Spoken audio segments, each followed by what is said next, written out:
Welcome to the Author's Voice Podcast, a monthly program with interviews, news, and reviews for speculative fiction genres. Be sure to subscribe so you never miss an episode. And now, here's your host, Michael Knost. Welcome to the inaugural episode of The Author's Voice. As you heard from the introduction, I'm your host, Michael Knost. My co-host for this episode is Colonel E.H. Taylor Smallbatch. My special guest today will be multiple award-winning editor Ann VanderMeer and Bram Stoker Award-winning author Tim Waggoner. We'll also chat with Night of the Living Dead scriptwriter John A. Russo. But first, we're going to check in with HWA President John Palisano right after this. Operation Paperback is a national nonprofit organization whose volunteers collect gently used books and send them to American troops overseas, as well as veterans and military families here at home. Since 1999, the organization has shipped over 2.9 million books to countries all over the world. When you donate to Operation Paperback, you will let America's military community know you appreciate their service and their sacrifices. To learn more, visit operationpaperback.org. And now, a quarantine tip from Sir Sean Connery. Listen to me carefully. Under no circumstance should you ever ingest or inject a disinfectant. Unless you're, of course, you're a Nazi. In which case, proceed. You've been listening to Quarantine Tips with Sir Sean Connery. You're listening to the Author's Voice Podcast with Michael Knost. It's time for an update from the Horror Writers Association. John Palisano is not just the president of the HWA, he's also an amazing writer and a wonderful person that I am blessed to call friend.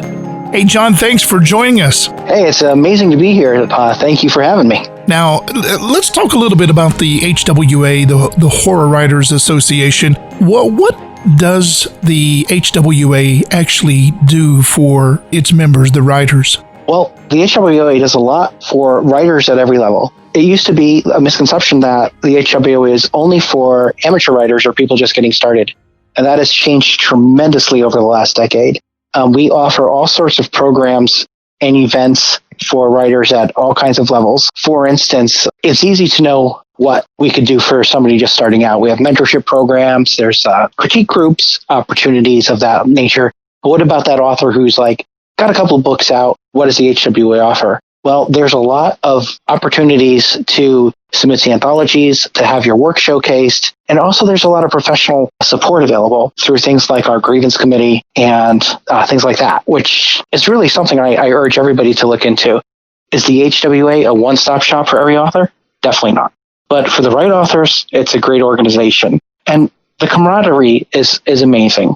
We're seeing things all the time. We have an ever-changing landscape, and just offering those kinds of opportunities has been really valuable for our members. Yeah, you mentioned anthologies and getting the opportunity. There are anthologies that only HWA members can submit to. Is that correct? Yeah, we have several, and we work with our agent, and we're actually putting books out with major publishers. And every time we have one of these books out, we're having opportunities for members at any level to submit. So that means even if you are joining as a supporting member, you don't have to be active. You can submit to these. Definitely, they're very competitive to get into, but that's a given in any of these situations. But that's an amazing opportunity, and we're seeing writers who'd never really published before suddenly being in the news, tribute to Scary Stories to Tell in the Dark, for instance. That's a new one that's coming out. We have our great poetry showcase now, which is HWA only. We're showcasing HWA's poets. And that's doing really good. We're having beautiful professional art and layout from Robert Cabine being done each year.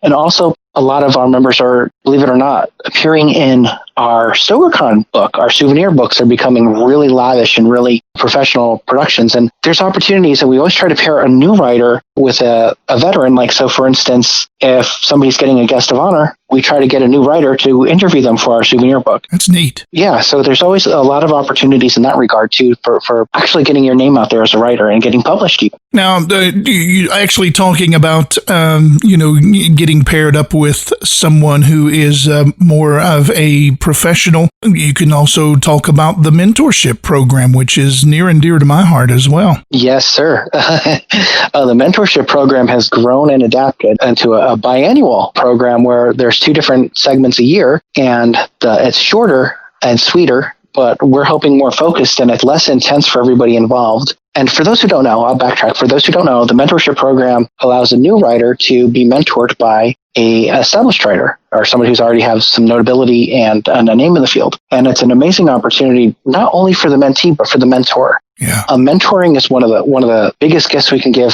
veteran authors. And a lot of veteran authors say, well, what's in it really for me? I'm helping somebody else out. Well, actually, a lot of them come back to me and tell me things like, you know what, I've rediscovered an amazing writer, or it kind of made me rethink some things I had forgotten. I really liked reviewing and thinking about a certain grammatical thing I had been doing or a crutch I had been on. It kind of broke me out of my rhythm, and this new blood came in. A great story really quick. I know we're limited on time. I had a mentor who said, hey, my mentor just told me about this great author, Thomas Ligotti. I've never heard of him. And I read this story, and it was amazing. And when he told me about that, it made me want to go back and reread that story. And I did. And I was like, oh, I forgot how good this was. And it just brought a lot of inspiration back. Because when you're in the game a lot, you kind of forget those initial inspirations, and it can be really invigorating. Yeah. And honestly, the other big thing about the mentorship program, there's so many times, like, people I have mentored have gone on to other positions, and later down the road, 4 or 5 years later, they're like, hey, I'm editing an anthology, man, and I'd love to have a story from you. I'm like, oh my gosh, that's so neat, That's cool. It's very symbiotic in that way. And honestly, for anybody listening to, it's not usually, in most cases, if it works out well, it usually does. This mentorship doesn't just last the few months you're with them. These become friends for a very long time, for life in a lot of cases, and lifelong kind of mentors you always can draw from. And that's a really amazing opportunity. That's so true.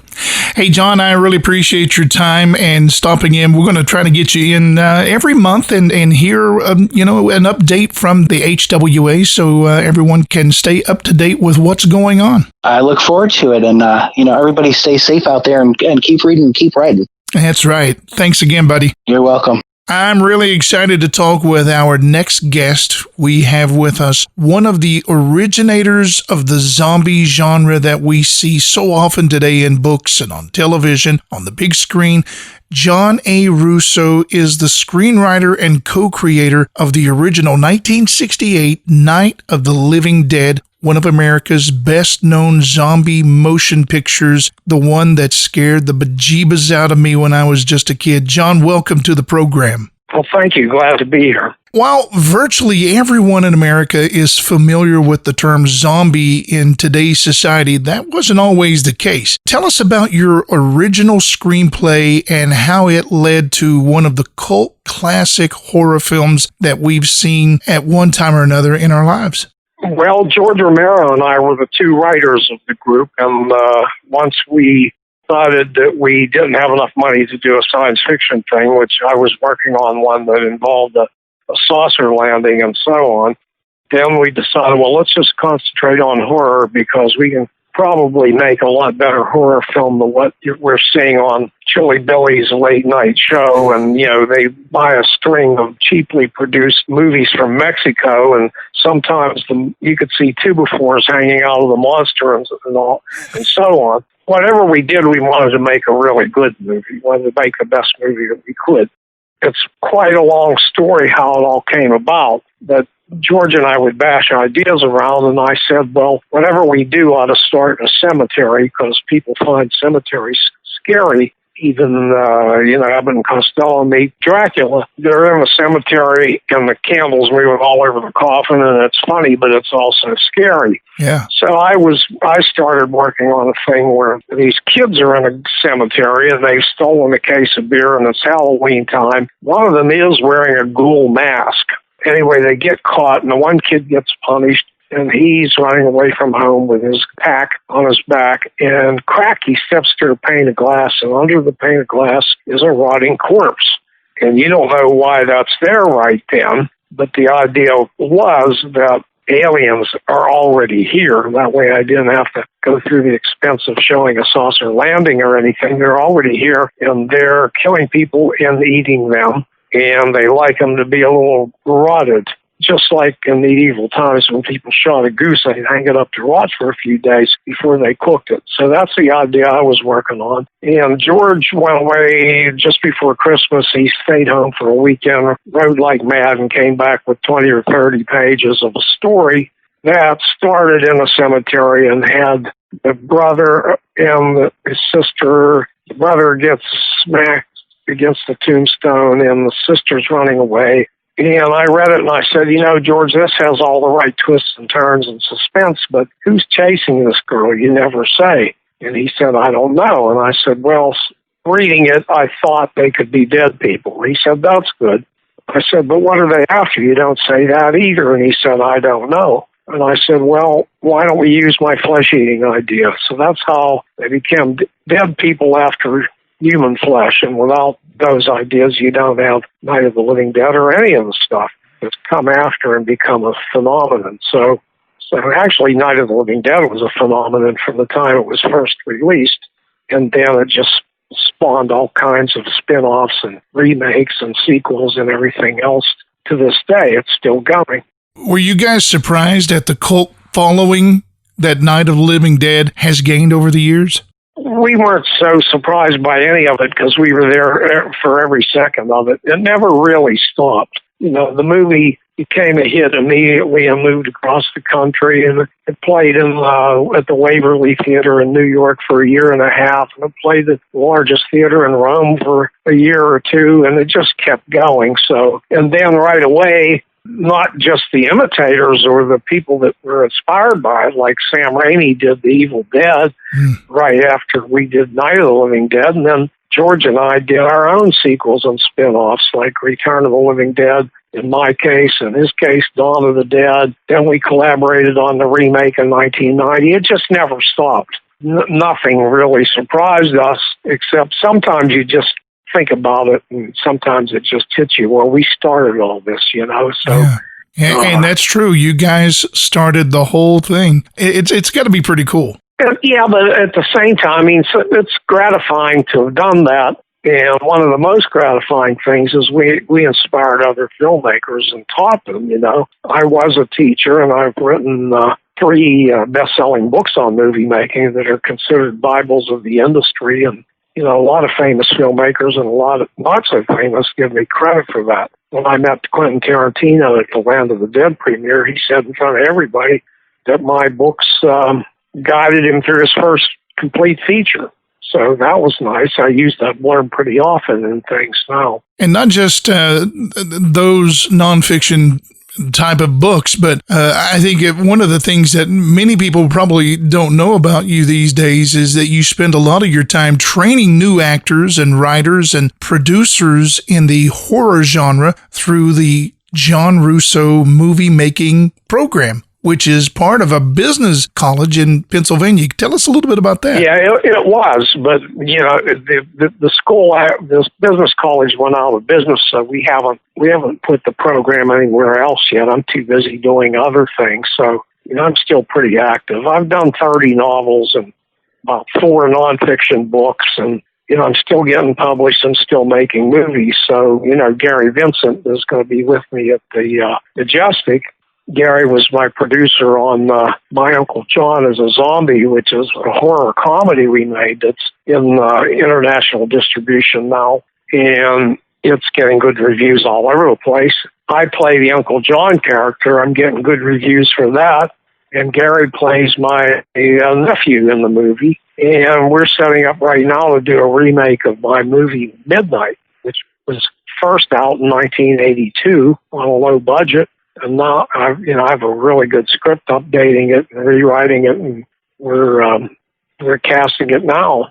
So Gary's going to direct it. I'm going to be executive producer, and that's how it's going. I think a lot of people are surprised when I talk to them that you've written novels that they don't know, and these are supposed to be people who are fans of yours. And I'm like, how can you be a fan and not know that he's written novels? Well, people don't read.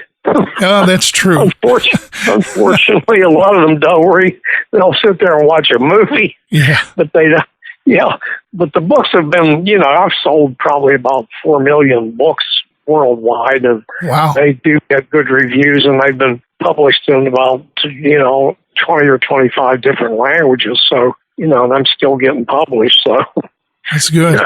And writing and producing has received a whole lot of your attention over the past 6 decades, but you've done a little acting as well. Even you made a little appearance in the original Night of the Living Dead film, right? Only because I had to. Yeah, I mean, we were in the cemetery shooting that scene, and there were only basically 6 of us. So, we were a tightly knit production unit, but we worked our butts off, and we knew what to do. But there was nobody around to play the ghoul.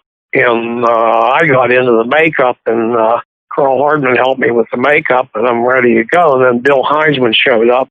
He was very thin, and he had this gaunt look, and he had a black suit. I said, "Good, you be the ghoul, and I'll keep loading magazines." So then later, the same thing happened. The ghoul that breaks into the house and goes after the girl while Ben is outside beating the ones that have broken headlights out of his truck.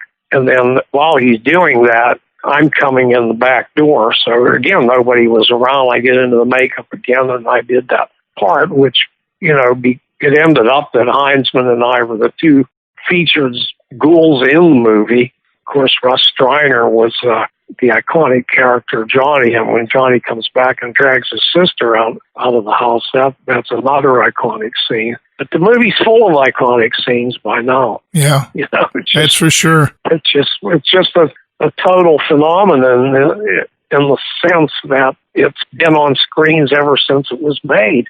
And I don't think there's another film like that. I mean, even Gone with the Wind or Wizard of Oz or whatever, you name it, they come out now and then reissued or, out on whatever new format comes to light. But Night of the Living Dead has never stopped.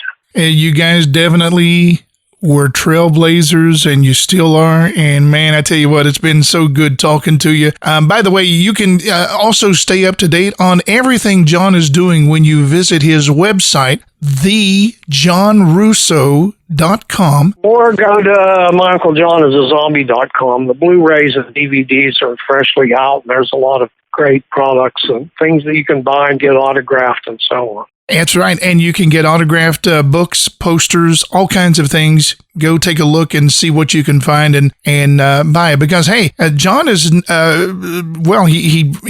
really makes a whole lot of money where he's on the road going to conventions and stuff like that. And because of everything that's going on right now, he's not able to do that. So you can support John and get yourself some good stuff by visiting and picking that stuff up. John, thanks for joining us tonight. Oh, thank you, Mike. John A. Russo will be part of Haunted Majestic's Weekend of the Dead festivities on October 23rd and 24th in 2020. So be sure to stop by the pavilion area at the Haunt and just say hi to one of the founders of the zombie craze. A general admission ticket to Haunted Majestic gains you access to all the guests who are appearing on the night of your attendance. Photos and autographs are free to all ticket holders.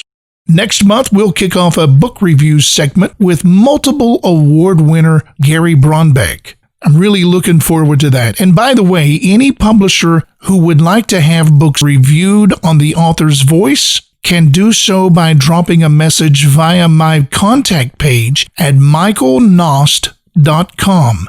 That's Knost. That's michaelknost.com. Don't move a muscle. We'll chat with the amazing Ann VanderMeer right after this. Welcome back to Paperback Jeopardy. All right, Wanda, you've made it to the epilogue round. What category do you want to start with? How about authors who hate me for 100, Alex? Good choice. He single-handedly ended wedding planners from using the color red. George R.R. Martin? Indeed. The wife and I had to settle for Pantone 448C, but it turned out fine, I guess. Okay, how about authors who hate me for 200? He has killed off more relevant characters in one book series than the rest of all other authors in history combined. Oh, that has to be George R.R. Martin. That's right. Killed off Ned Stark. Like he was nothing more than a low-life stable boy. a low-life stable boy. I'm sorry, are you okay? I'm fine. I'm fine. Moving right along. Let's stay with Authors Who Hate Me for 500, Alex. He continues to put out books for the Wildcard series that no one cares about, and anything else he can think of to avoid finishing A Song of Ice and Fire just so that he can torture me every single day! Okay. That's right! George Railroad Martin! Why in the name of God does this man hate me so much? I mean, seriously, the winds of winter have been brewing for nearly 10 years now! Are we ever going to see the end book in this series? He's not your bitch, Alex. Oh, very funny! Paperback Jeopardy has been brought to you by HBO's Game of Thrones. The hell it is! Welcome back to the Author's Voice podcast. I'm your host, Michael Knost, and I'm so excited to get to chat with our editor guest today. Ann VanderMeer has won numerous awards for her editing work, including the Hugo Award and World Fantasy Award, and whether as editor-in-chief for Weird Tales or as an acquiring editor for Tor.com, Ann has built her reputation on acquiring fiction from diverse and interesting new talents. Ann, thank you so much for being on the program. Thank you for having me, Michael. Now, if I'm not mistaken, you actually got your start because of your love for books and magazines, and you and a friend started your own magazine because of that love. Is this true? Yes, this is true. She was also a colleague that I worked with at the computer company. Her name is Amy Mann, and we were both voracious readers. I mean, we still are. And at that time, the two of us got together one time during lunch and said, hey, let's start a magazine, kind of like, hey, let's put on a play. My dad has some wood. Let's build a fort. Exactly. Do you remember what the name of the magazine was? Yes, at that time, the name of the magazine was called The Sterling Web. Again, we were computer people. We were both software developers. We loved reading, didn't know anything about publishing or editing or anything like that. But we figured, why? No one told us we can't do it. Let's do it, right? Which is great. And of course, you have to also understand that this was pre-internet, pre-email. This was even before Ventura Desktop Publishing, which we ended up getting later. But at the time that we were doing it, it was all paste up. So we were printing things out on I think it was a dot matrix printer that we had, and cutting and pasting our first couple issues. I know. Wow. I look back on them now and I cringe, What did you guys publish?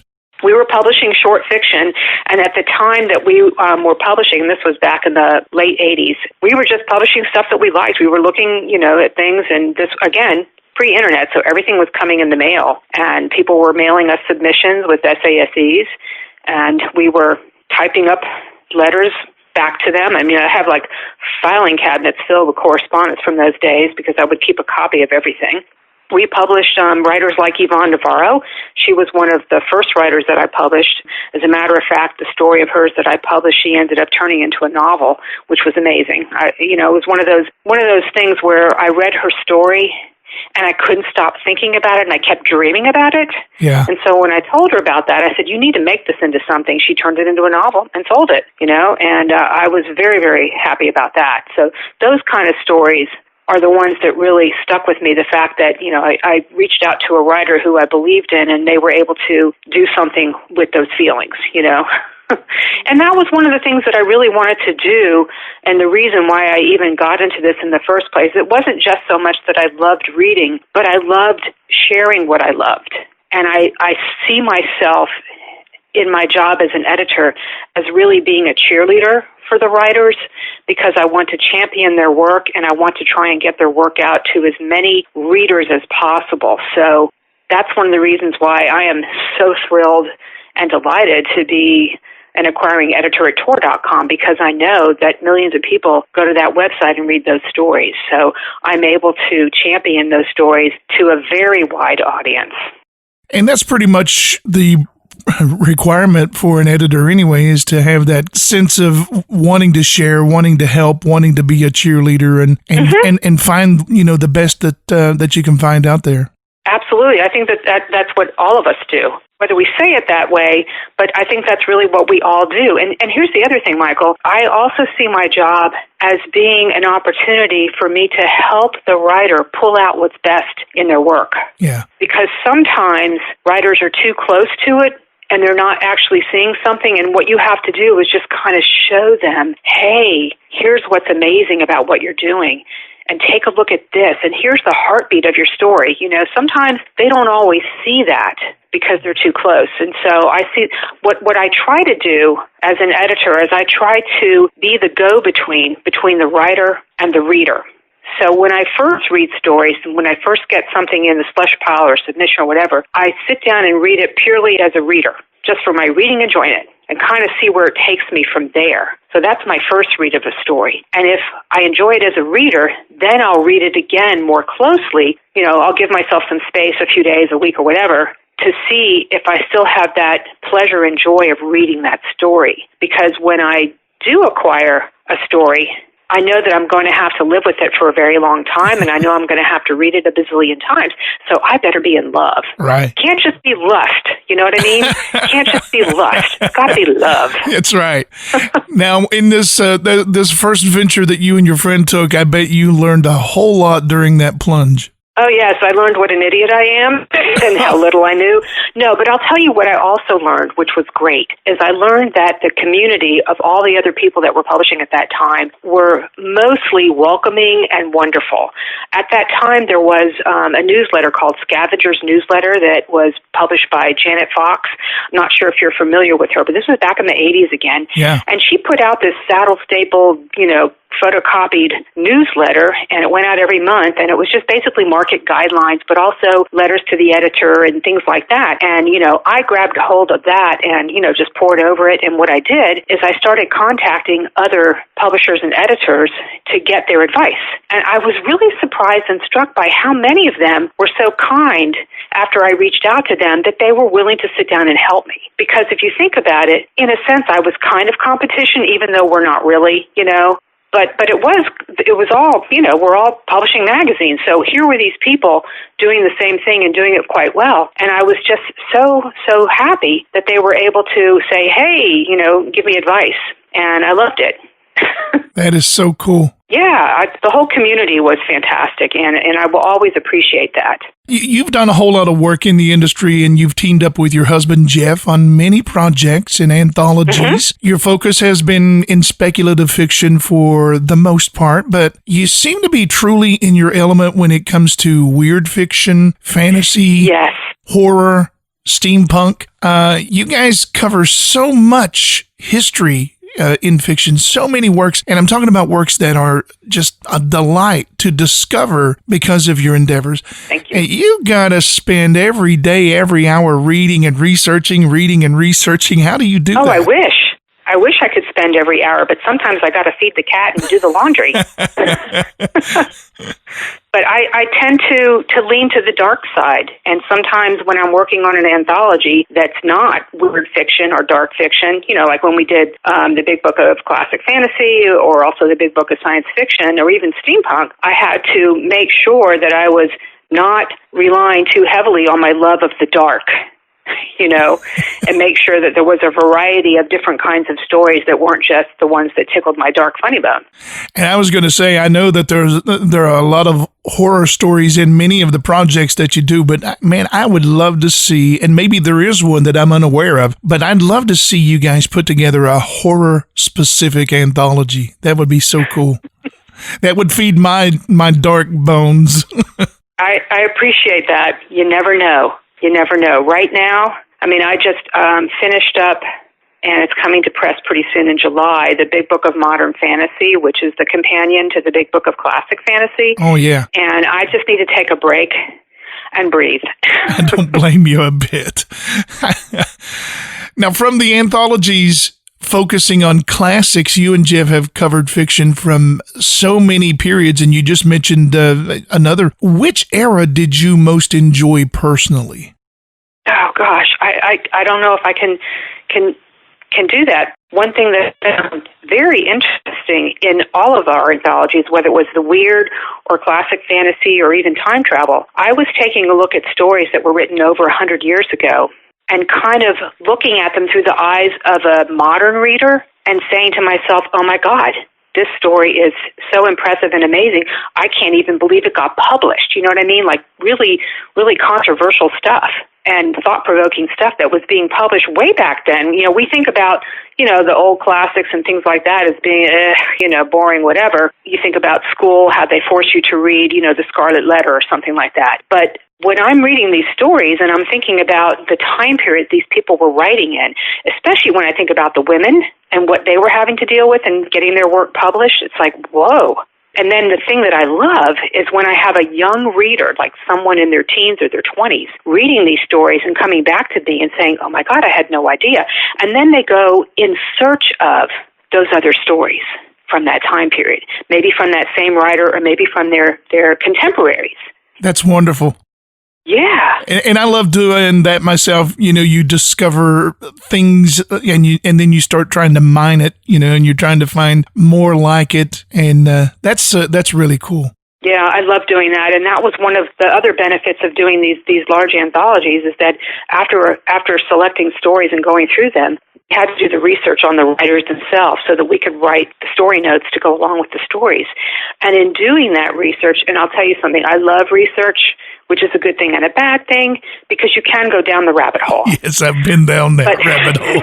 But, in doing the research, what I was able to also discover, which was great, is I was able to look at not only who those writers were influenced by, but who was influenced by those writers.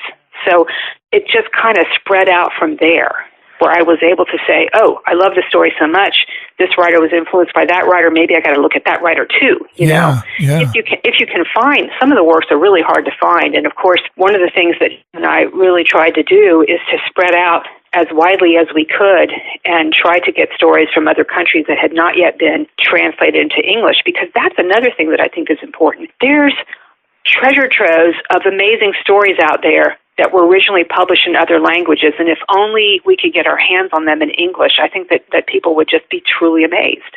On the other side, when looking to acquire original stories for magazines or anthologies, what catches your eye first when it comes to a story that you are interested in? Well, the first thing that I look for, like I said, is I'm reading it as a reader first, is I'm looking for the emotional beats in the story. It has to have some kind of a human emotional heart to it to pull me along. That's got to be the first thing. And if it's got that, then I'm going to go and make sure that when I finish the story, that I have this feeling of satisfaction, like the writer gave me what I really needed to have to end that story. I find that it's oftentimes, it can be more challenging for a writer to write short fiction than a novel, because when you're writing short fiction, every single word you write matters. Every sentence, every paragraph, it's very important, because you have to be able to tell the complete story encapsulated in this short form, and there's no room for waste. So I look for that too and I need to make sure that what the writer is giving me is truly a short story and not an idea that needs to be in a novel. Because I find that a lot too, Michael, is I have oftentimes had writers send me stories that it's like, this idea is too big to fit into a short story. You need to be writing novels, Some writers have been given advice that they need to get published in short fiction before they can get published in a novel. And I don't know if that's necessarily true, but not all writers are good at one form and better at another, Right. I mean, some people are natural novelists, some people are natural short story writers, some people can write both. But I don't think that you should be forced into one thing or other. I feel like every story that a writer wants to tell is going to find its own length, its own natural length, if the writer just lets it happen organically. So that's what I look for when I'm reading the story. Am I satisfied with it?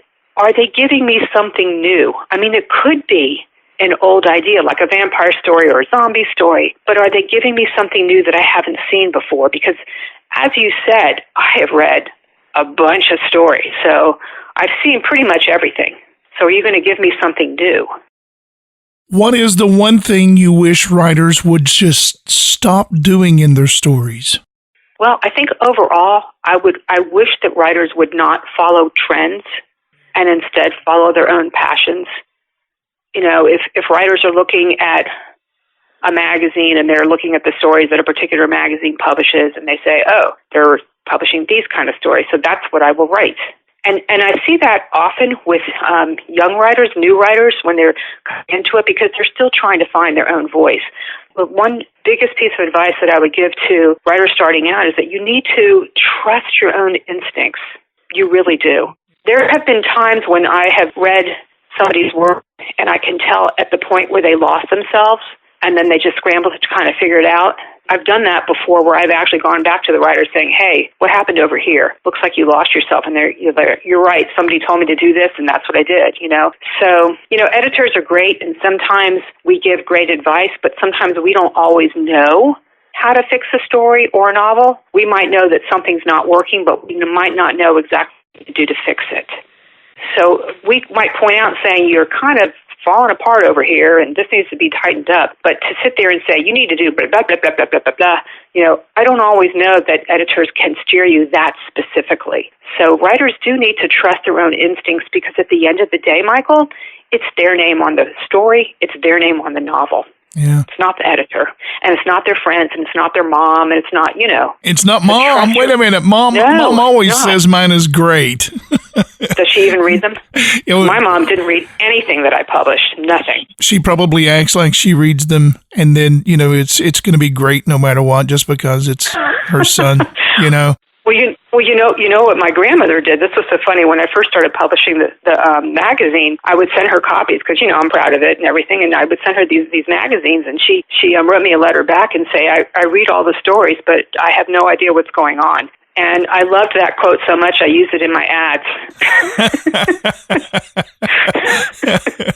Now, we talk about what writers should stop doing in their stories. Let me ask you, what about manuscript submission pet peeve? Do you have something that you see writers do in the manuscript submissions that just drives you nuts? Okay. This is one thing. If a writer has to explain the story and set it up for me in the query letter or the email prior to submitting it to me, then what's the point of me reading the story? I want to be able to come to the story fresh and not have any preconceived ideas of what it is, because I'm not giving that to the reader. So I don't need to have the background on where the story came from and what this means and da-da-da-da. It's either going to come through in the story or it's not. So that's one thing. The second thing, and it's not really a pet peeve, but to me it's an unnecessary thing for me, is I don't need to know the list of all your credits and where you've published before, because I really don't care. I don't care if you're a brand new writer or you've been doing it for 50 years. I only care about the story that I'm looking at, what's in front of my face. You know, it's very nice if someone has like 150 published credits or something like that, but it doesn't influence me at all. Now, that might be different with other venues, but for me, I don't really care. So all you have to say is like, here's a story I wrote. Let me know what you think, you know? Because you're looking for the best. It doesn't matter if it's from a novice or a professional or whatever. Right. And also, treat me with respect. I have actually in the past gotten letters that were kind of threatening, saying, publish my story or else. I mean, I've had that kind of stuff when I was doing Weird Tales. Oh, my gosh. Wow. You wouldn't believe some of the emails I used to get. And some of the emails were actually chastising me for the previous editor's problems. You know, they were yelling at me about what the previous editor did, and I better not do it or else they're going to come whatever, you know. Yeah, I got quite a bit of that. So that's another thing that I would ask writers not to do. Don't threaten an editor, and if an editor rejects your story, don't argue with them about it. Yeah, I've seen that so many times myself with doing anthologies and working in a couple of magazines. It's crazy that writers want to argue, and you're like, why are you arguing with me about this? I mean, if it was me, I would just keep my mouth shut and move on and then submit something else that maybe you will enjoy. Yeah, and you know, just because an editor rejects your story doesn't necessarily mean there's anything wrong with the story. There's a whole myriad of reasons why an editor might reject it. It may not fit the project. They may have too many stories similar to that.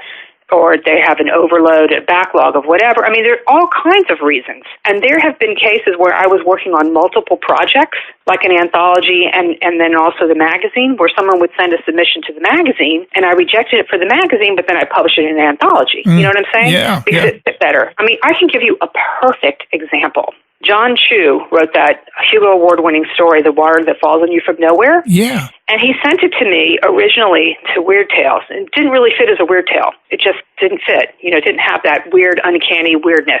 And but I remembered the story. And so later, when I became an acquiring editor for Tor.com, I queried him and said, hey, remember that story? Still available? Send it to me. So you never know. You never know.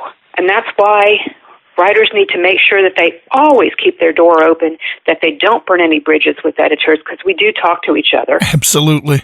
There's no reason to be nasty.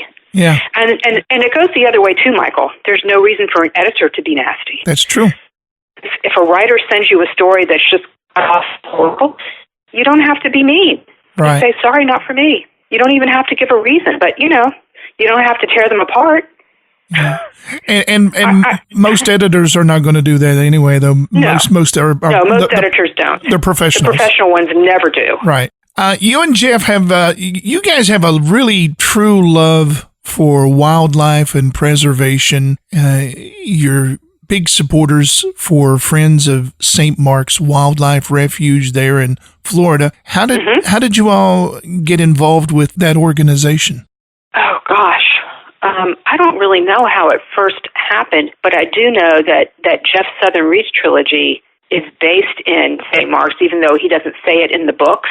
I mean, it's not said in the books, but the descriptions, if you've ever been out there, it's spot on. And, I did not know that. But, you know, so later on, and I'm not sure if it came out in interviews or if they reached out to him or what happened, but it was a few years back where the relationship between us, I mean, you have to understand that we've been hiking in St. Mark's for 20 years. Yeah.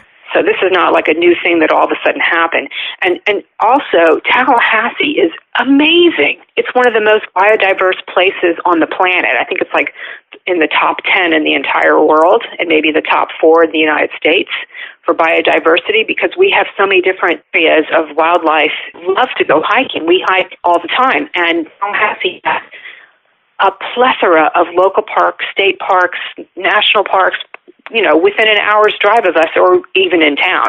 We have a lot of places in town. So we do a lot of the hiking and walking and just enjoying it. And we're so lucky to have it right here in our backyard. And when we travel, so try to do that everywhere we go. We can't always do that. We don't have time, but when we can, we do. You know, when we were in Australia, we went hiking whenever we could. You know, whenever we go to Canada, we try to hike whenever we can.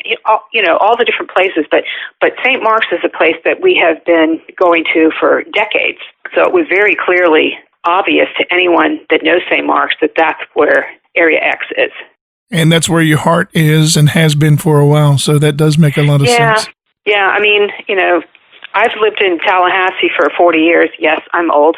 And and Jeff has lived here for almost 30, you know. So even though we're not from here originally, I grew up in Miami, and he grew up in Fiji. Wow. So, yeah. His parents were in the Peace Corps, so he grew up in Fiji. And then when they came back to the United States, they settled in first Ithaca, New York, which was like a huge culture shock. And then in the middle of winter. Wow. But then they ended up settling in Gainesville. And so that's how Jeff and I came to know each other, was when he was living in Gainesville when he was in college. And, you know, I'm here in Tallahassee. And yes, I know what you're going to say, Michael. Yes, Gators and Seminoles. It's a mixed marriage. We know. But it works. I wasn't going to touch it. I wasn't going to go anywhere near that. Not at all. Not at all. It's okay, because I don't really care, you know. Neither of you strike me as sports fans anyway, so. Oh, Jeff is a huge sports fan. Is he really? I did not know that. Huge Gator fan, but he's not as obsessive about it as he used to be. But he loves college football. I mean, that's his thing, is college football. I do too. But, you know, he watches everything. And when he was in high school, he played varsity soccer. Really? Yeah. Yeah, he's definitely a jock. Not what people normally think of when they think of writers, but he's definitely a jock. That was one of the things that he and Lucius Shepard used to do when we would meet at conventions, is the two of them would hole off into a bar and watch football on TV while the rest of us were doing our thing, you know? Yeah. Hey, swinging back to talking about where we're talking about St. Mark's Refuge, I do want to make sure that I let everyone know who is listening. You can make a donation or you can learn more by visiting stmarksrefuge.org. That way you can be a part of helping out with that as well. Thank you so much for that, especially now with everything being shut down. Their visitor center is shut down, and which is their only means of, income. That's very helpful. And we have a few fans who have called in questions of their own, and I wanted to play those for you. And I'm going to let you just answer the questions yourself. So here is the first question. My name is Angela Adkins, and I'm from Logan, West Virginia. Would you recommend a new author to choose one genre and perfect that craft? Or do you think it is acceptable to branch out into a couple of different genres from the start? Okay, so I'm going to answer that question purely from a reader-editor point of view and not an agent. Right. Because an agent might tell you something different. But from an editor's point of view, I feel like writers need to be able to write in whatever genre the story demands. Yeah. It might not always fit what the agent wants. The agent's trying to get your work out there and they're trying to sell it. And so in many cases, they're trying to help the writer build a brand. And there's nothing wrong with that. But as long as the writer has the freedom to write what they want and where the story takes them. So, you should, if you want to write a science fiction story and that's what the story demands, then you should be able to do that. But if you want to write a romance, you should be able to do that too. I don't like writers being constricted, and I don't like them being put into marketing labels. I like them to have a freedom, which is why oftentimes you see writers write with pseudonyms so that their readers don't get confused. And I have no problem with that. That's perfectly fine. Here is our second question that was called in. Lee Stone, Charleston, West Virginia. When it comes to you reading stories, especially when it comes to like pulp, weird fiction, what tends to stand out more for you when you're going over the manuscript? The good and the bad, and what makes it sing and what makes it flop? As I said before, the stories that speak to me the most have an emotional resonance, and when I'm reading weird fiction, it's got to have this feeling of unease, but also of great beauty, because to me, the best weird fiction, as scary as it might be, as strange as it might be, has a sense of beauty to it. So I need to be able to see that sense of beauty and not merely be looking at something that's trying to gross me out. So that's very important to me.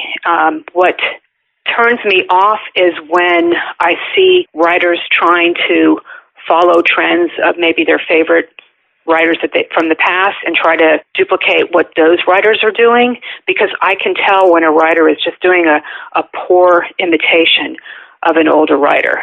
So write from your heart and make it strange. And be the trendsetter, be the one that everyone else now wants to try to write the story like yours. Right. I remember many years ago when I was doing the Silver Web that I had a young writer, I'm not going to tell you her name, but when she was writing to me, sending me her stories, she said, I really want to write like XXX famous writer. That's my dream, is to be just like this famous writer. And I wrote her back and saying, no. You don't want to be like famous writer. You want to be the best you. And she went on to have a really great career.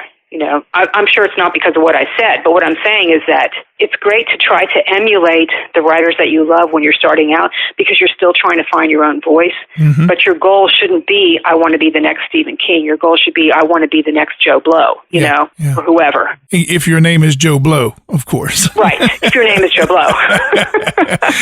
Here's the final call-in question. Hi, this is Catherine McLeod from Parkersburg, West Virginia. What do you consider the magic key to writing horror? The special ingredient to the story that stimulates a visual reaction from the reader, and how is this effectively done by the writer? I'm going to go back to what I keep saying. It's that emotional core. I have to have some kind of a connection to the people that are in the story, which is one of the reasons why I think Stephen King is such an amazingly effective writer, because you connect to his characters and you know who they are. And I just feel like that's what makes the story better. If it's just a bunch of scares, it's not really going to mean anything to us. Another writer who did that so beautifully was Jack Ketchum. Oh, yeah. And, Jack Ketchum, he wrote amazing horror novels. And the thing that I loved about his work so much is that you fell in love with his characters, which is why what he wrote was even more horrifying. So to me, that's the most effective way, is just, give us that emotional beat, give us the heart to the story, and those people that we can really care about, not stereotypes, but real people. Like Stephen King's characters are real people that you know who they are. Yeah. What are some things that we can expect to see from you in the future, things that you've been working on or you're working on that you can probably talk about, some things you probably can't? Well, there's one thing I want to talk about real quickly that you can actually do right now, and it's perfect for all of us staying at home. There's a website called avatars.inc, and it's a collection of original science fiction stories that come from the X Prize Foundation. These are stories that were inspired by the X Prize ANA Avatar Prize that's being worked on right now, True Avatars. So we have 24 writers from around the world writing their own Avatar stories. And if you go to avatars.inc, you can read those stories free online or download a free book as well. So that's available. All these amazing writers with original, beautiful artwork to accompany every story. So that's there right now. My upcoming project is the Big Book of Modern Fantasy, which is coming out July 21st. And that is the companion to the Big Book of Classic. Modern Fantasy is stories from 1945 to about 2010, I would say. Oh, I also have some great stories coming out on Tor.com this year. Look for them. Always, right? Yep. I got one last question for you before I let you go, and it's the most serious question. Is Neo as stinking cute in person as he is in photos? God. Well, he's here right now, sleeping. Of course. Sleeping, of course. He has to rest after all of his resting from earlier today. Got to rest from the resting. He's so damn cute, yeah. We're very lucky. And thank you so much for being on with me today. Sure. Thank you, Michael. I appreciate it. You can learn more about Ann and Jeff by visiting VanderMeerCreative.com. And I think it's cool that Avatars Inc., to go along with the project Ann mentioned, will be putting together a virtual book club where you can discuss the stories with others as your own avatar. And Ann will be there as they're making an avatar of her for this very purpose. So be sure to check that out. Refill that drink. We're going to check in with Rue Morgue Magazine right after this. If you're looking to self-publish and don't know where to begin or who to even trust, MyBookPress.com is a turnkey production company that can take your manuscript and turn it into a beautifully edited, high-quality book with an amazing cover, ISBN number, and gorgeous formatting. I wanted my book to read and look like something a major publishing house would release. MyBookPress.com blew my mind with what they produced. They took the fear out of the process and made my dream come true.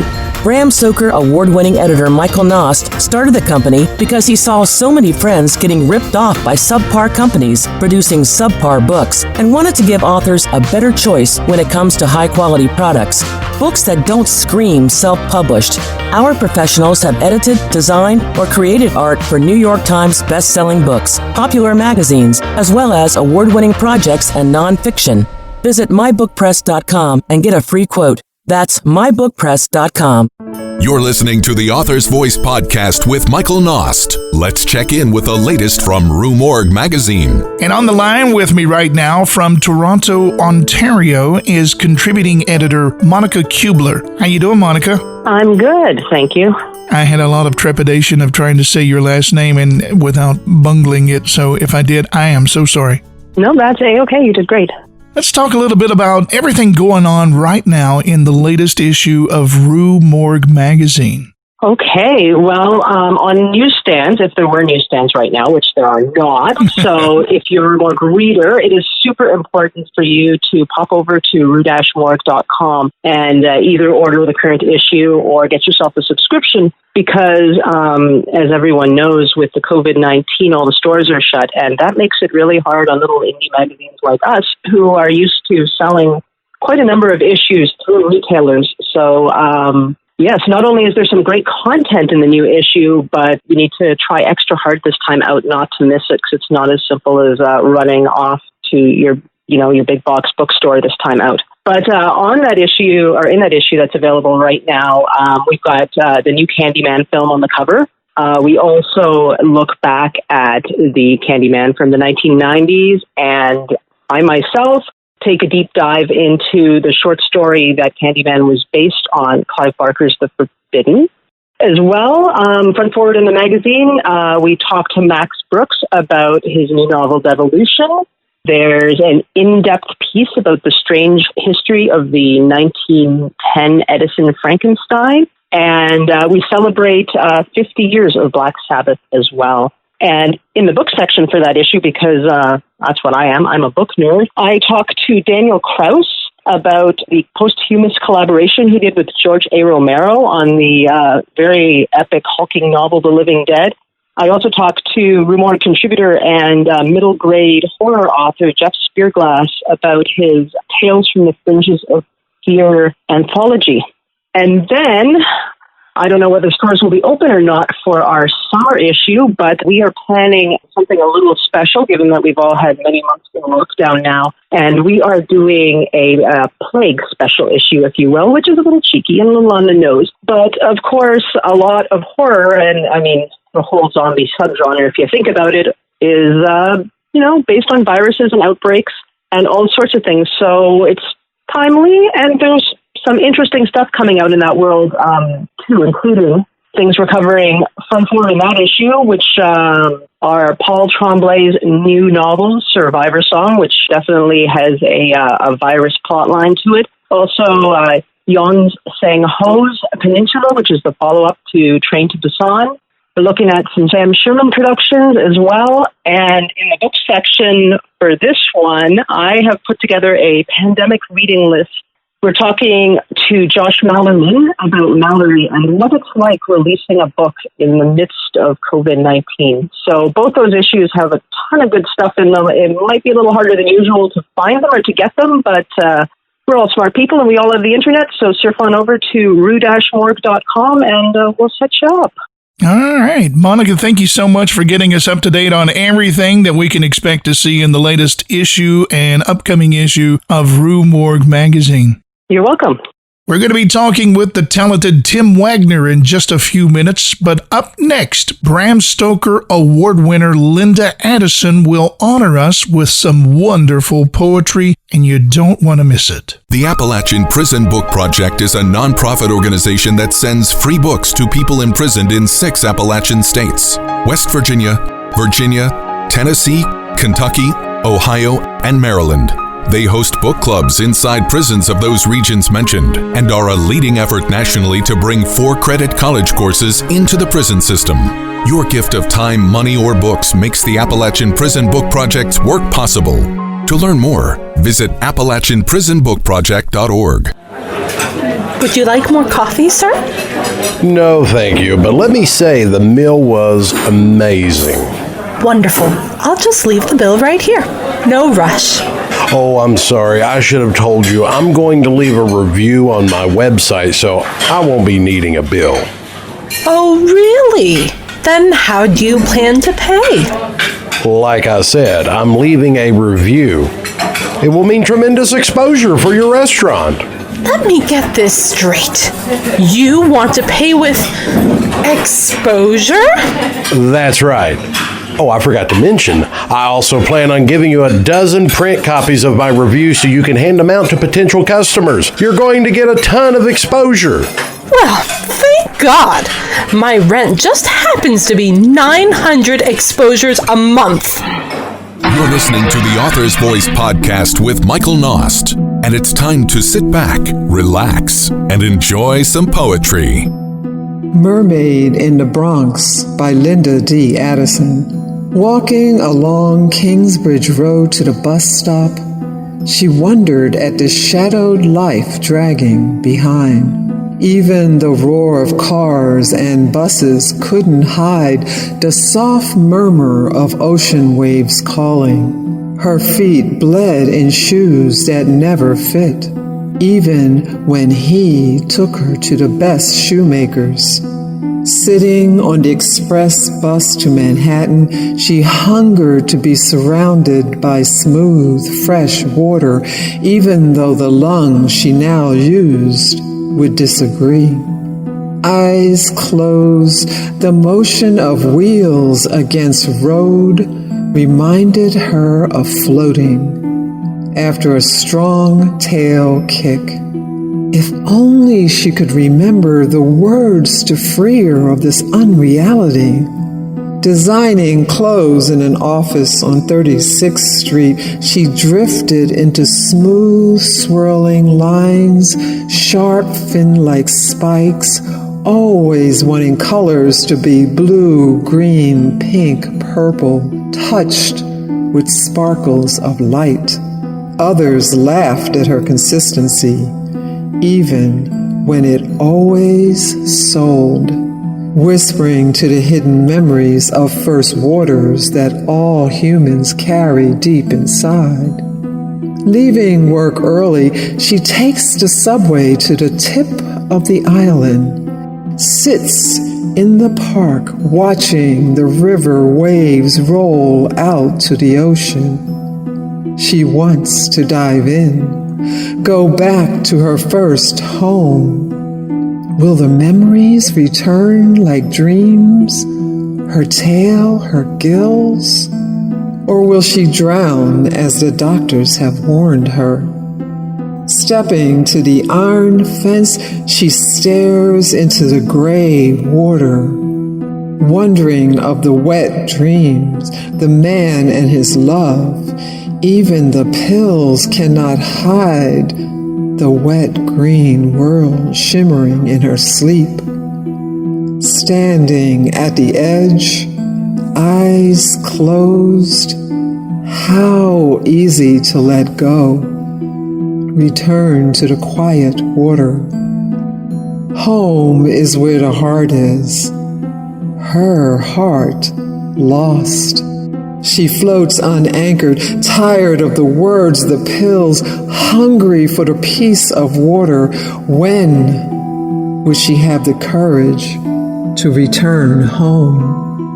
Since launching in 1995, Dolly Parton's Imagination Library has become the preeminent early childhood book gifting program in the world. The flagship program of the Dollywood Foundation has mailed well over 100 million free books in Australia, Canada, the Republic of Ireland, United Kingdom, and the United States. The Imagination Library mails more than 1.4 million high-quality, age-appropriate books each month to registered children from birth to age 5. Dolly envisioned creating a lifelong love of reading, inspiring them to dream.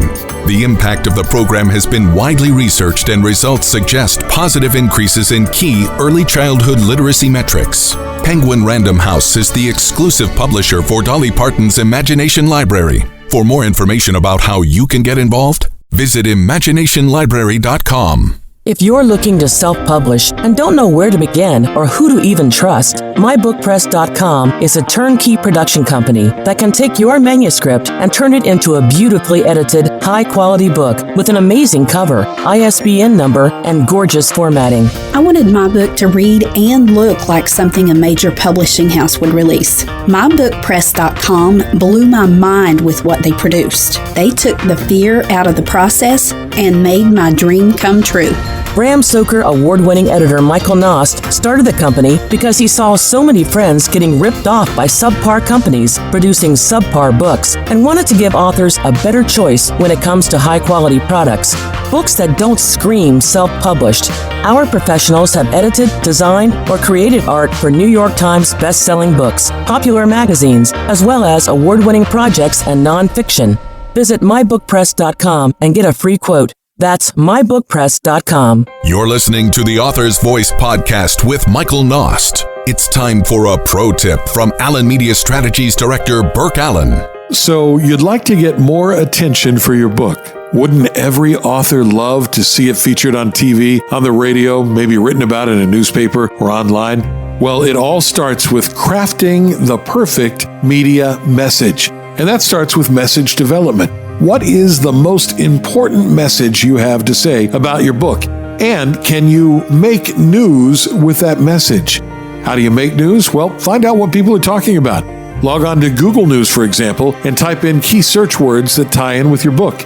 And then spend a lot of time working on your headline. And from that, you'll develop your email subject line for the pitch. Does your message fit the target audience? And when I talk about the audience, you have two audiences. The first one is the media gatekeeper, the radio talk show host, the newspaper reporter, the blogger. And then, does that message fit their audience? Do they target men 35 to 54 years old? Do they target working moms? Who is the audience that you're most likely to be able to persuade to check out your book? And then develop a soundbite or a quote that they'll remember long after you've said it. The next step is to build relationships with those media pros so that it doesn't seem transactional when you pitch them. Find out what they write about. And if they write something really good, compliment them. Many journalists use Twitter, and you can always send them a tweet and say, hey, I really like that article about whatever the topic is. Understand the media professional's point of view. Many of them are being downsized, furloughed, or outright fired. Newspapers are shuttering. Radio stations and TV stations are gutting all their talent. So know that they're under stress and overworked. Make their job as easy as possible to increase your chances of getting coverage. And finally, when crafting that perfect media message, watch for the news items that you can comment on that come up regularly on the calendar. We call those evergreen items. The holidays, the birthdays, the big news items that happen every year, and what you can say about those. Then write great targeted media pitches with a captivating subject line that will cause the media outlet to open it up and take a look. Target your email pitch to the most likely candidates to give you coverage, and remember to follow up 3 to 5 days after you send the email, and follow up at least 3 times. For more media and marketing and public relations tips, they're on our website, allenmediastrategies.com. I'm Burke Allen in Washington, D.C. Thanks for listening. Operation Paperback is a national nonprofit organization whose volunteers collect gently used books and send them to American troops overseas, as well as veterans and military families here at home. Since 1999, the organization has shipped over 2.9 million books to countries all over the world. When you donate to Operation Paperback, you will let America's military community know you appreciate their service and their sacrifices. To learn more, visit operationpaperback.org. And now, a quarantine tip from Sir Sean Connery. Some of you are losing your minds over not being able to get a haircut. I, myself, I'm too sexy for my hair. You've been listening to Quarantine Tips with Sir Sean Connery. Welcome back to The Author's Voice. I'm your host, Michael Knost. Having worked in broadcasting for over 30 years, I've kicked this idea around for a really long time, and when I finally decided to pull the trigger and really to get off my lazy rear end, I knew exactly who I wanted as my first guest. Tim Waggoner is a Bram Stoker Award-winning author of horror, dark fantasy, and many other shades of speculative fiction. He's produced novels, short stories, and just about everything in between. He's also authored novelizations, movie and television tie-in projects, as well as nonfiction. And let's not forget, he's a teacher for creative writing in genre and elements of the craft. But more than any of these things, Tim Waggoner is one of the best humans that I know. So it's an honor to have him on our very first episode. Tim, thank you so much for being our podcast guinea pig. Thank you so much for having me. Now, I'm going to kick things off a little weird because you know me, I am a quite weird person anyway. So I'm going to read an excerpt from They Kill, which is your novel that came from Flame Tree Press, came out last year, I should say. And this is the first page, the very first page, actually on the second paragraph. And we start out with a tall, lean man known as Corliss, and he's walking down this road, and on both sides of him there are corn stalks, and they're waving in the breeze and so forth, and that's where I'm going to take up from reading.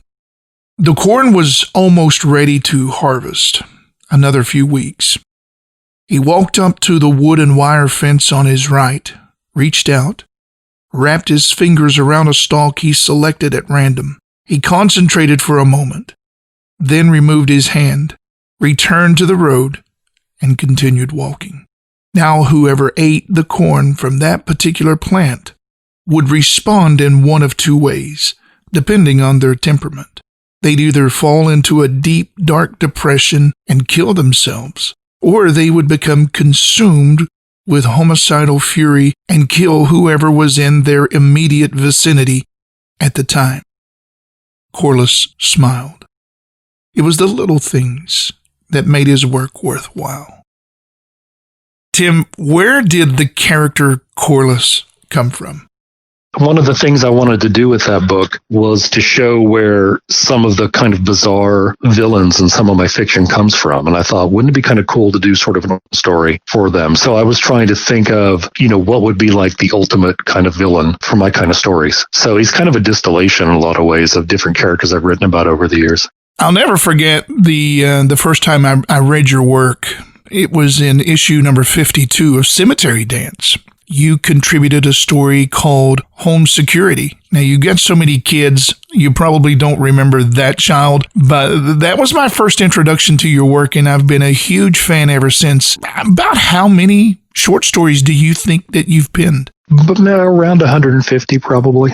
Wow. And one of the things that I find in your work, regardless of the length, is that ability to put me, the reader, in the scene, in the emotions, in the problems we're faced with during the story. And I remember reading a short story of yours where it took place inside of a car. And I swear, I was in that passenger seat. I was riding along with the main character. I was terrified at what was happening. And I'm going to be honest with you, there's not too many authors who can do this to me. Do you go into your process with that being one of the goals, or is that a consequence of all the other details you think that you focus on, like character and story and other things? I think it's probably conscious. I really do think that one of the things that fiction as an art form can do that no other media or technology we have can do yet is that it can put us into the world of a story. We create it in our heads, and what you want to do is give people enough of the details so that they can build a reality inside their head. And it's one of the things that fascinates me about writing fiction so much is that I have to try to construct all of that with the awareness that somebody is going to have to basically take all these little bits I give them and create it in their own head. It's not like I create the story itself. I'm creating, it's like a composer who does a piece of music. I don't play the music. I just create it. It's the performer that plays it.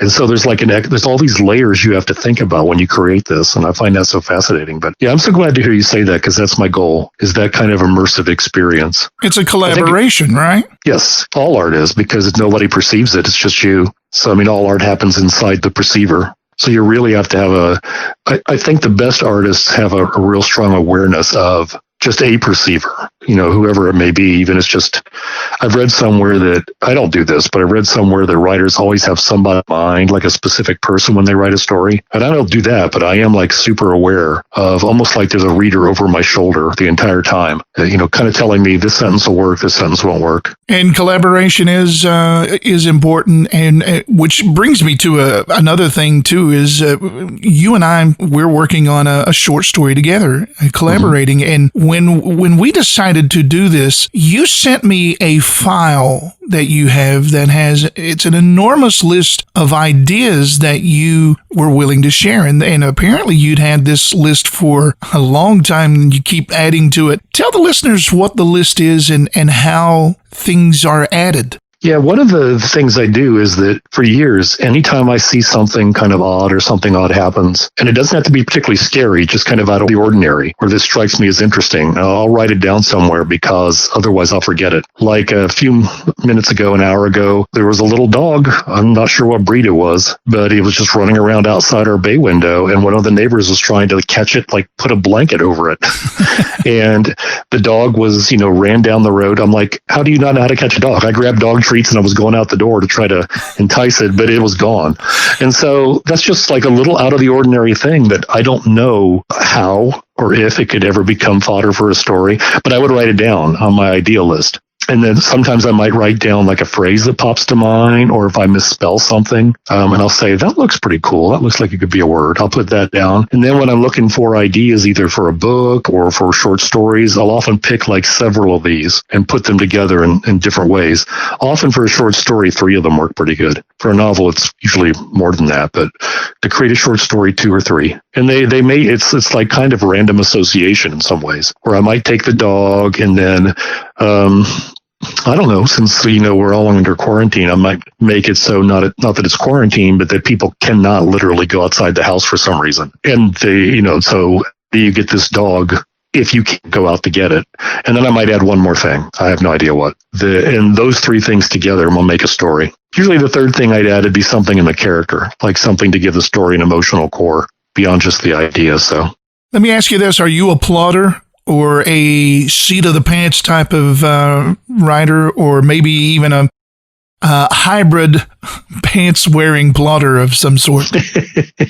Yeah, I'm a hybrid. I used to be a lot more of a plotter with novels, and I'm always a plotter with novels if it's a media tie-in project, because you have to get that approved by the editor at the publishing house, and it also has to be approved at whatever studio or whatever holds the rights to, like Supernatural. They have to vet it too. And so they need that whole story plotted out, and you need to stick to that plot pretty good. But for stuff on my own, I used to plot my novels pretty well and follow the plot. Now I have like a generic, just sort of a general plot that I make things up as I go. And for short stories, I'll have like a bit of a plot, but those I intuit a lot more. One of the things I do is I do little mini outline, short little ones as I get to a scene.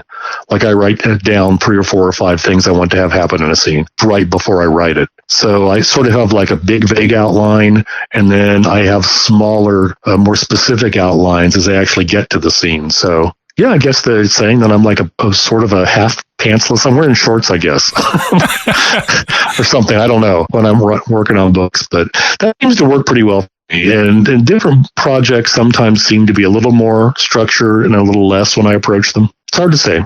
What is your process once you get started? Now, if I'm not mistaken, you actually write the first draft in longhand.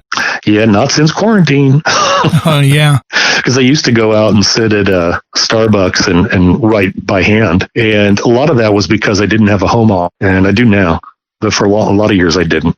Not till my daughters moved out. And I found that being out at Starbucks was nice because nobody needed me. No kids, no dogs, there's no doors, there's no students that might need something. And I grew up in a noisy household, so I concentrate better with a little bit of noise and activity around me. So that worked pretty well. And, I didn't learn to type until I was 16 because some of the listeners out there maybe find this hard to believe, but PCs didn't show up until I was like 19 or 20. So, typing wasn't like the way that people wrote. So during my formative years, I wrote by hand. And so I found writing by hand worked really well. The story, the sentence structure is different when I write by hand. I usually can write pretty fast that way. But I'm almost finished with a book now. So the last 2 books that I've done have been during quarantine. So they've been on the computer entirely. So I don't know now if after all this is over, if I'm just going to stay with that. I might, because, it's nice to for the words to flow when you handwrite, but you still got to type that stuff in.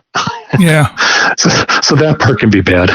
The problem with me, if I was to do the handwriting or the longhand, I would go back and look at it and I wouldn't know what the heck that I had written because my handwriting is horrible. Yeah, I'm getting there. That's starting to happen to me too.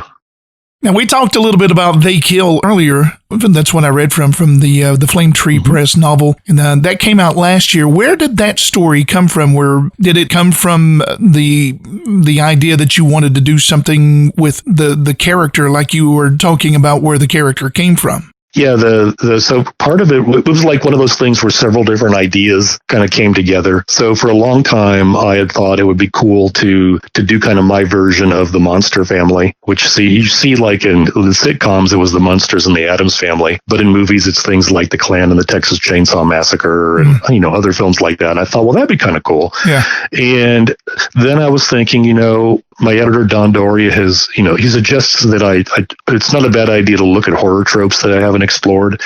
And one of the things I usually don't write about is haunted houses, because if you don't go into them, you're fine. It's really, they don't chase you. They don't come after you. And it seems like the kind of stuff that happens in a haunted house story often is kind of, there repeats from story to story. So I thought, okay, what can I do with a haunted house story that would make it really different?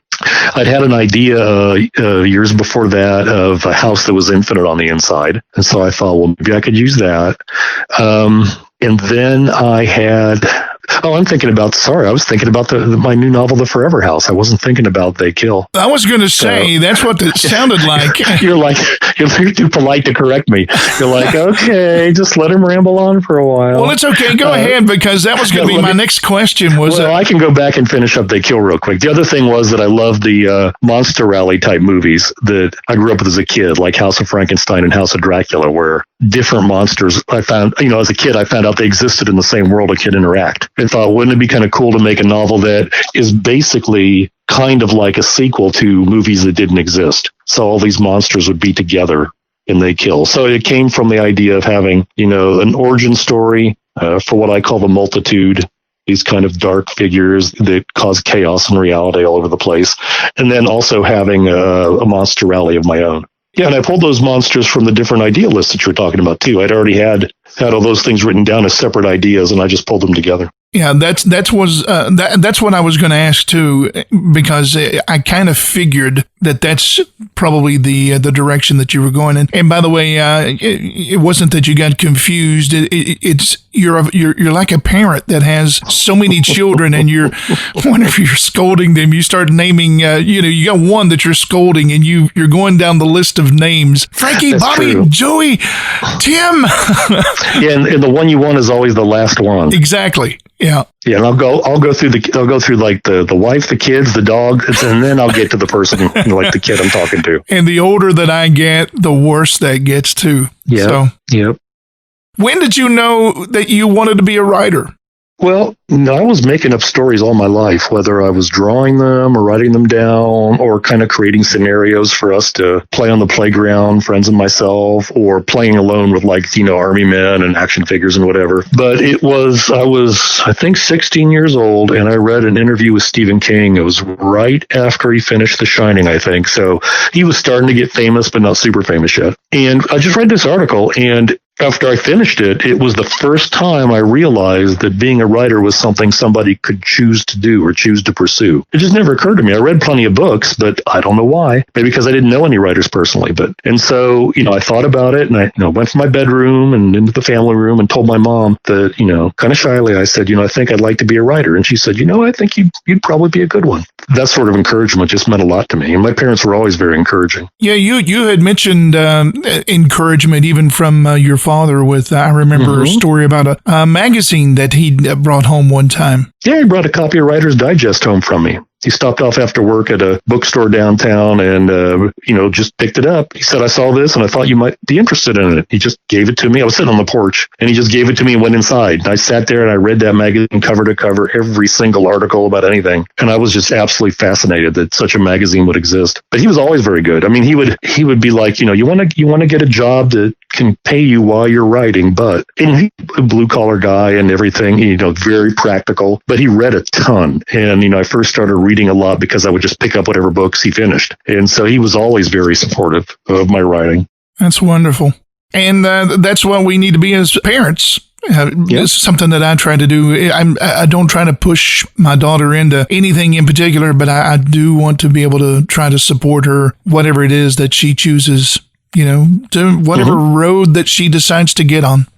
Speaking of roads, when you first got on that road, what is it about horror or dark fantasy that drew your attention early on as a medium for your work? I've always loved horror ever since I was a kid, but I didn't really start writing it serious till sometime in my mid to late 20s, maybe. I started out trying to write fantasy novels, because back when I was in high school, the horror boom was starting to happen. I was reading a bunch of horror novels, but the Tolkien was republished and Terry Brooks's first novel started coming out. And so, me and my friends read a lot of that kind of quest fantasy. And so it was almost like horror was such a part of my life that it didn't really even occur to me to try it. Or sometimes I wonder if it's because I loved it so much I was afraid of messing it up or failing at it. I would try it in short stories, but I would do like fantasy short stories and horror short stories. Science fiction short stories. Try a mystery short story. I wrote a bunch of novels before I had anything published, and I never had written a horror novel. The very first horror novel I ever tried was something called The Harmony Society, which came out from a publisher when I was in sometime after 35, I think.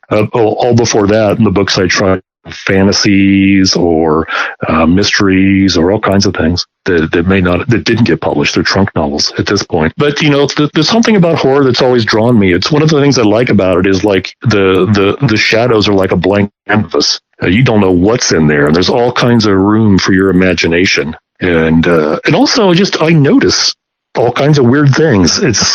It's my wife makes fun of me. In a loving way, not really. She's not picking on me, but she's not.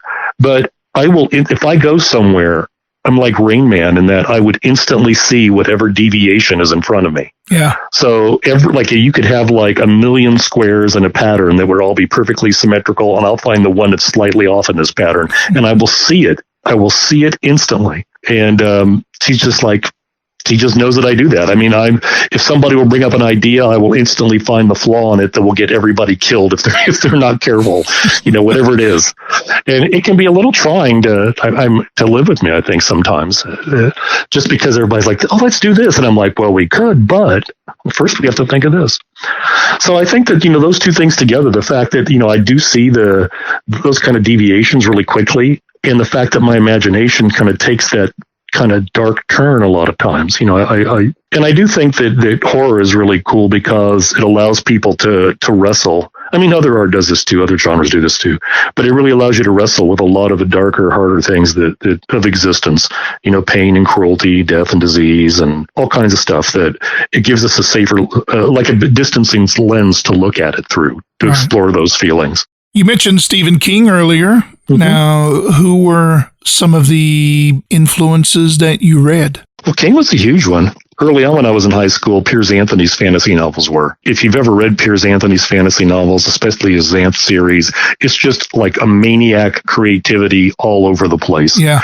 And so some of my horrors like that, especially my novels, where I have lots of stuff in it. And you couldn't tell by reading them that that's where I was inspired, what I was inspired by, but it was.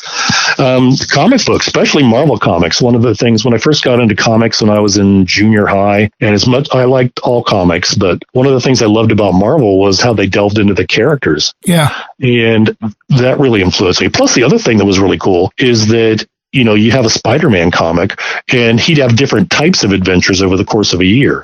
So he's fighting gang members in one issue, and the next issue he's traveled into the past. And so you get this weird kind of cool cross-genre effect from all these comics. He's fighting a vampire one issue, and the next issue he's like fighting a clone of himself. And so TV was like that too. It's really hard, I think, for people today to imagine, but back when we only had like 3 channels, you'd sit and watch a channel and all kinds of different things would show up. There'd be a crime show, and then there would be a medical show, and then there'd be a sitcom. And, you just get this idea of all these different storytelling types just kind of all merged together.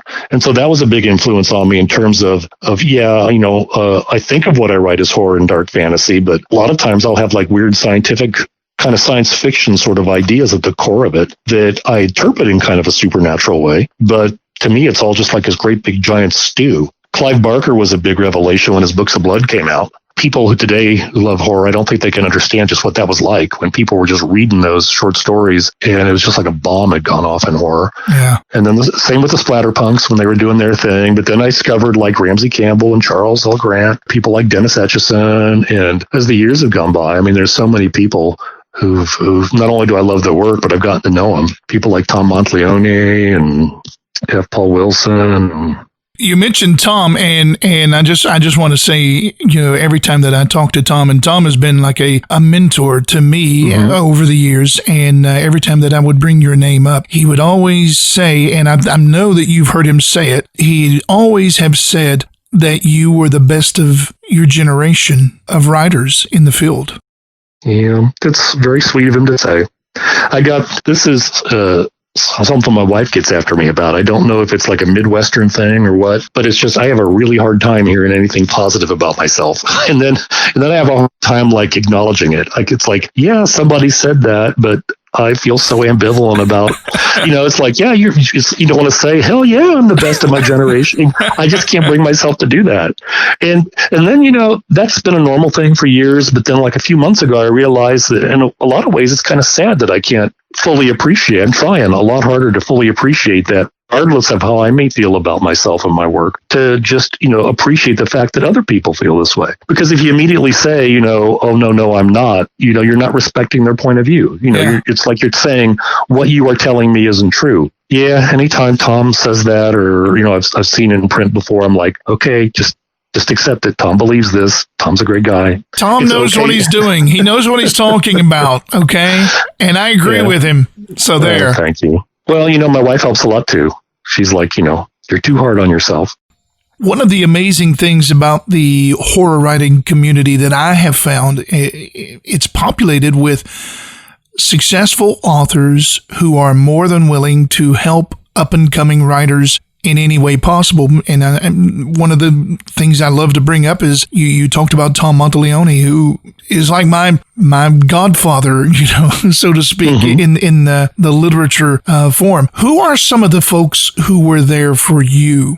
Well, early on, I guess early on is like my late 20s now, so it wasn't maybe not that early on in my career, but it sure seems like it now.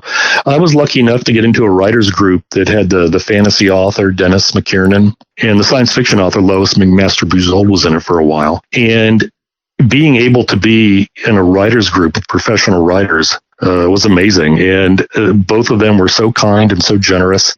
I learned so much from Dennis. I mean, he was my first, real writing mentor. Before that, I did have a professor, Donald Swanson, in grad school, he used to work in publishing before he went into higher education, and he spent a lot of time just talking to me about my writing and about publishing. So he helped a lot too. And then there's Tom. Tom's been a mentor to me as well. And really, it's almost like everybody you talk to in the horror community. It's like we mentor each other in all kinds of ways and support each other in all kinds of ways. It's one of the things that my wife worked on because she's not a horror reader. She doesn't like dark and scary things, which, considering some of the stuff she does, is hysterical. Like the other day, I was talking about a color or whatever, and I called it burgundy. I said, would you call that color burgundy? And she looked at it and said, no, I call it the color of deoxygenated blood. And I just look at her and she's like, what? And so she's like a mix of, if you can imagine like Morticia from the Addams Family that doesn't actually always like horror, just sometimes some dark things. But so she doesn't read horror, had nothing to do with it. But when she started going with me to horror conventions, she just said these people are the kindest, nicest people you would ever want to be around. The atmosphere is so supportive, and she loves going just because of the people. Even though she has no real interest in dark stuff. So, the field is just like that. I think it's like that. I'm not as into science fiction and fantasy, the community, as I used to be a long time ago, because they're real supportive too. But I've never found a community as supportive as the horror community. Now, you in turn, you've been the same for so many up-and-coming writers yourself. In fact, in 2015, you were awarded Mentor of the Year by the Horror Writers Association. Why is it important to you to help other writers find their way in the craft and business? Well, one of the things was, as I was coming up and reading like interviews with writers, that's what they talk about. They would talk about how important it was to pay forward. And then as I started going to conventions, I saw them do it. It wasn't just lip service. I mean, this was something they believed in so strongly. So I kind of just absorbed that value. And also there's just, I love teaching. I love being able to share what I know. I love being able to help people. It's always just been part of who I am. But one of the things got me to focus on teaching writing was that in the writing classes, I'd sit there and there'd be a whole bunch of people and I was there and I really wanted to write. Maybe nobody else did that much. And so I think to myself, when I teach a class, I have no idea. I can tell who's super talented right now. I can tell people that might have, they have talent. They might be able to go ahead and hone into something special if they really wanted to. I have no clue what they're going to do when they leave the class and it's all over. I can't tell how focused they are. But I was in a classroom once and I know somebody like me is in my classes a lot more often maybe than I think. And just like there were people for me, I want to be there for others. I want to do the same thing. We have a few questions from listeners that have called in and left messages for you. So let's go to some of those right now. And by the way, this topic question that you're getting ready to hear was the most popular, okay? Hi, this is Michelle Lane, and I'm calling from Carlisle, Pennsylvania. Tim, you've written a lot of unique original horror stories, but you've also written tie-in novels for popular TV series like Supernatural and Grimm. Can you tell me how your writing process differs for these two types of projects? Are you given prompts or specific story arcs to follow when writing tie-in novels? Greg Chapman calling from Australia here. You've written a number of tie-in novels for established franchises like Aliens and Nightmare on Elm Street. How have you found those experiences using properties other than your own? Well, for tie-in work, if it's an original novel set in a pre-existing universe, like I'm doing a Supernatural novel, novel based on the TV show, there are things you can and can't do with the characters. Like you wouldn't have one of them randomly murder a human being just because they suddenly want to know what it's like to kill a person instead of a monster. Something ridiculous like that. You can't do that. So there's a lot of constraints on you. And if you're going to set a story like in a particular season of a TV show, you got to kind of know what's going on at that point. Every once in a while, they'll tell you can't cover XYZ because this is coming up later in the season. So don't put that in your book. Just general. They don't tell you specifically what's coming up. They'll just say, don't use this character. But other than that, no, they don't. You just pitch ideas to them. They may, have some suggestions on do this or don't do that with your ideas, but it's not constrained at all. As long as I keep all those other things in, take them into account, I'm fine. The only time it's super constrained is when I'm doing a novelization. I have to make sure that I've done 4 of them now. I can't say what my latest one is because I haven't got the go ahead, but I finished that up a couple months ago.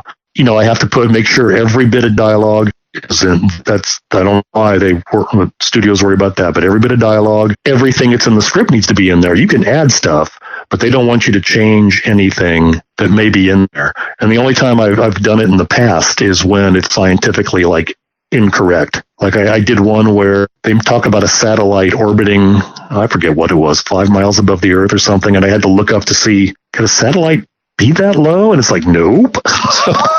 So stuff like that I'll change, and I've never had anybody complain about it. So in general, with the novelizations, they let me keep all the stuff I add. You can do all kinds of stuff as long as you don't, break the world.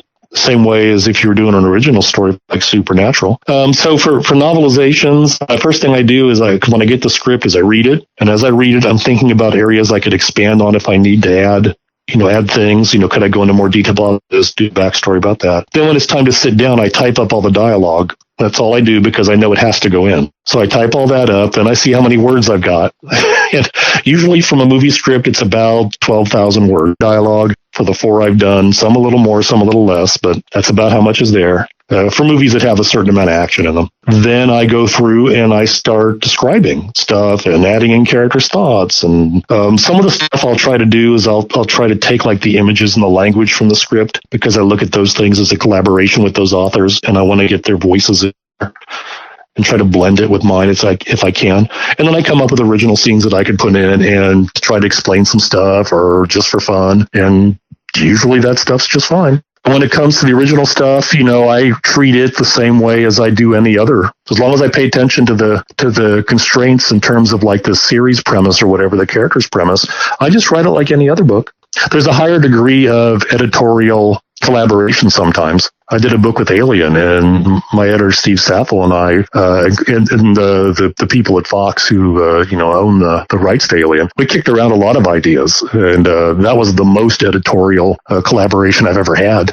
So there's a little bit more of that with those than I would have with my own stuff. My own stuff, I just kind of like pitch an idea, and an editor will say that sounds good, and I just write it. They tell me how to make it better, but it's not like there's a ton of editorial collaboration to it. So I guess that's the best way to kind of describe, the difference. I mean, with my own stuff, there's all kinds of freedom. I can do whatever I want. But with tie-in stuff, I'm playing with rules. It's like playing chess or playing tennis or something. There's still a lot of room for you to be yourself and to express yourself, but you have to do so within a certain framework. And that's part of what I like about it. It's a lot of fun. It stretches different muscles. So novelizations, tie-ins, I mean, you've worked with franchises, like you said, with Alien, Kingsman, Resident Evil, Return of Xander Cage, Grimm, Stargate, SG-1, Nightmare on Elm Street, and many others, including 5 projects, if I'm not incorrect, with the popular television show Supernatural. Yep, 5. I remember you telling me about changes that were made to the script in the Kingsman, the Golden Circle, that you did the novelization for, which meant you had to make changes in the novelization. Tell us about what happened there. Yeah, it was just a mix-up. Different studios will give you scripts in different ways. I've had a copy mailed to me, I've had a file emailed to me, and I've had 2 that were, you can only access it through their intranet, so you get a password. And you can, in one place I had to have a new password every 5 days in order to access it. And so different things happen. And one of the things that happened with the Kingsman was that the editor got one script and I got a different script. Ooh. And we didn't know that. And so I finished my book and sent it to her, and she's like, what's this? And I said, what do you mean? And so then, and there a lot of different changes. There were very different things that occurred in each of the scripts. And so she said, okay, I'm sorry, you got a previous version, write it to my script. And so she gave me her script, and I had to rewrite the book, and I did that as fast as I could. And then the director of the movie's like, and this never ever happens with tie-in novelizations, ever. But the director of the script of the movie, he says, no, he needs to see the movie before he does this. I want to make sure everything in my movie's in that book. So they flew me out to Hollywood, and I had to watch this movie. And you would think that would be fun, but I wasn't allowed to have a computer in there to type. I could only handwrite. And so what happened is that and they wanted like every line of dialogue, the director did. So they had to stop the movie every few seconds, really, for me to write down what was happening, what people were saying, what it looked like. It literally took I think it was 6, maybe 9 hours to watch this movie. Wow. By the time we were done. Yeah. And by that point, I'd been up almost 24 hours between, getting up to fly over there onto the West Coast. And I came home, and then I was like, now what do? I've got 3 different versions of this story. And I said to hell with it and decided I was going to take the things I liked out of all 3 versions and just make my own book. And everybody was happy with it. So they left it the way it was. But I was able to pick and choose the parts I liked and leave out the parts I didn't. And it was an odd experience. I'll tell you, it was a lot of work. It was interesting. It was fun. It was fun to fly out to Hollywood and see the movie on the set in a little tiny projection room. And it was Friday, so no one was there. It was Friday after 5 o'clock, and it was deserted on the Fox studio, but it was pretty cool to walk around. Now, let me ask you this. You've been a finalist for the Scribe Award, which is for tie-in type of work and novelizations. You were a finalist for the Bram Stoker Award multiple times, as well as a finalist for the Shirley Jackson Award. And you won the 2016 Bram Stoker Award for Superior Achievement in Long Fiction for the Winter Box, I think, wasn't it? Was it the Winter Box? Yep, that's it. What was it like receiving the Bram Stoker Award? It was pretty surreal. I mean, like I said before, I've been reading horror fiction forever, and I was very aware of the Bram Stoker Award. And to think of all the people that have won it. I mean, you've won it. I mean, all these people that I love and admire, either just as people and their work or just their work because I don't know them, but to suddenly be connected to them that way was pretty amazing. And I had years earlier, I was talking to Tom Monteleone at probably a World Fantasy Convention, and he asked me if I'd won any awards yet, and I said no. Like, oh, you will. A big boost because of him having that kind of simple faith in me. But he said one of the things about awards is that they're nice, but he says what they really are is a compliment from your peers that you're doing good work. And he said that's the most important thing about them. And I've never forgotten that, because that is really what it means to me. I mean, it doesn't mean that, I am the best, or even that the novella I did was the best in the horror novella in the world that year. Right. What it meant was the people that were doing the voting that year decided to recognize that work as good work and to let me know. That's what it means to me. It also helps, every once in a while when you're like, man, there's no way in hell this book is going to work, or I should just stop writing and, I don't know, go dig a ditch or whatever. And it kind of helps to see that and know that at least some people think that maybe you're better off postponing your ditch digging career for a little while longer. The first time that I was nominated, I won. To be honest with you, I had never dreamed that I would have even won that. But I was nominated 5 times after that and was a finalist. I honestly didn't care that I didn't win any of the other times. And the reason is because I felt like, in the same sense as being nominated, being a finalist was the same thing. It was the peers saying, hey, your book is one of what we consider the 4 or 5 best that we've read this year. Or whatever it was. And to have that kind of confidence, to me, I didn't have to take home a statue. I took home, okay, everyone thinks that, that this is worthy of, being patted on the back. And to me, that means everything. Yep. The same here. I've got my nominee certificates, my finalist certificates for the Bram Stoker Award on my office hanging up, just the same as I would an award. It's the same. It just means you don't have to get in and give a speech, which is nice. Let me tell you a quick story on whenever I did mine, and I go back to sit down. I'm never at a loss for words. You know me, Tim. You've been around me. I am never at a loss for words. But when they called my name and I went up to get the statue, I have no idea what I said. I mean, I was scared out of my mind because I'm looking in the audience and there is Neil Gaiman, there's Ramsey Campbell, there's F. Paul Wilson, there's all of these, and I went back and sat down and I was just scared out of my mind.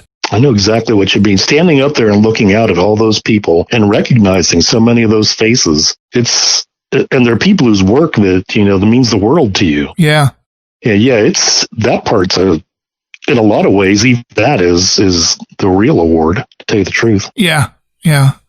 Hey, you've written quite a few articles and essays on the craft of writing for a lot of magazines and anthologies. You and I even co-wrote a book on writing called The Art of Writing Genre Fiction, which is a collection of articles that you and I have written over the years. But you have a brand new writing book that's going to be coming up with brand new material. This is nothing that you have reprinted or anything like that. So you got this coming out in the near future with all this new material. Tell us about that. It's called Writing in the Dark, and it's coming out from Guide Dog Books, which is an imprint of Raw Dog Streaming Press. It's due in September, I believe, and it's a book on just everything I know about writing horror. And it not only does it walk you through the process and looking at ways to make horror and make your horror a lot more impactful, but it also has many interviews with dozens of horror professionals.